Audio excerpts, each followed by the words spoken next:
Hello everyone, welcome back to the channel. Have you ever wondered why, despite immersing yourself in sutras and teachings, true awakening still feels elusive?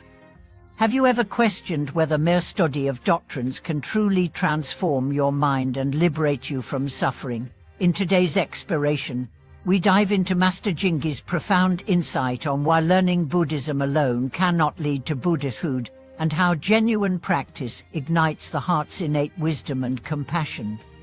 Right from the start, we'll uncover two core principles. First, that intellectual understanding without experiential integration leaves the mind unchained, and second, that the living transmission of practice from mindfulness to compassion bridges the gap between theory and realization.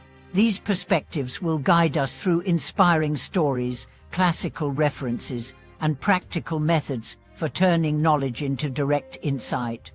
It was dawn in a quiet mountain hermitage when Master Jingji gathered his disciples around a simple wooden table. The early light filtered through paper windows, casting a soft glow on the assembly. As they bowed, he placed a handwritten sutra scroll before them and asked, "What good is a lamp if it remains unlit, hidden in its box?" The question hung in the air like a silent bell. Many knew the words of the scriptures by heart, yet few had experienced the luminous insight they pointed to. Jingji continued, "Similarly, the teachings illuminate our path only when ignited by the flame of practice." He recalled the tale of a scholar monk who traveled to India to study under renowned masters. This monk devoted 20 years to memorizing volumes of Abhidharma, mastering every technical term. Yet when asked to sit in silent meditation, he trembled with unease, his mind racing with analytical thoughts. The masters recognized that his brilliance had become a barrier. His conceptual intellect built walls between him and the living Dharma. One evening, as the scholar monk gazed at the star-strewn sky, a wandering yogini approached. She carried no books, only a plain begging bowl and unshakable calm. Observing her peaceful countenance, the scholar confessed his turmoil. Without a single reference to treatises, she invited him to join her in silent walking meditation beneath the moon. Step by step, they moved in harmony with their breath. With each exhalation, the scholar felt the grip of his concepts loosen, until at last he sat on the cold earth and glimpsed a clarity beyond thought. In that moment, he realized that true Dharma is discovered at the boundary where words fall silent. Master Jingji emphasized that Buddhism comprises three gateways: study, reflection, and meditation.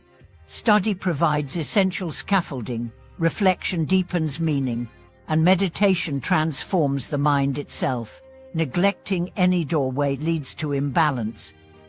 He illustrated this with the analogy of a three-legged stool. Remove one leg and the structure collapses. Yet he warned against another pitfall: mistaking the map for the territory. Many students cling to commentaries and complex philosophical debates, missing the living essence of Buddha's message. He quoted the exhortation of the sixth patriarch: "The Buddha Dharma is not something to be known through reading alone." True understanding arises when one rests directly in awareness, beyond fabrications of self and other. To cultivate this, Jingji proposed a daily rhythm of practice. Mornings begin with heartfelt recitation of refuge verses, not as rote ritual, but as a solemn commitment to awaken body, speech, and mind.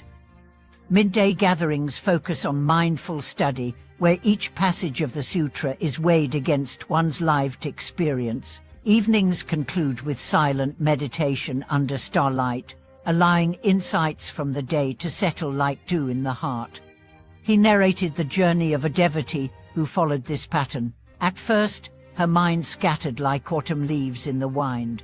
She could quote the Heart Sutra but did not perceive the emptiness it professed. Over months of disciplined practice, she noticed subtle shift. A harsh word no longer erupted as anger. A minor inconvenience invited curiosity rather than aversion. Gradually, the boundary between study and life blurred. The sutra's teachings were no longer abstract texts but living currents shaping her every moment. Master Jingji also highlighted the indispensable role of a qualified teacher.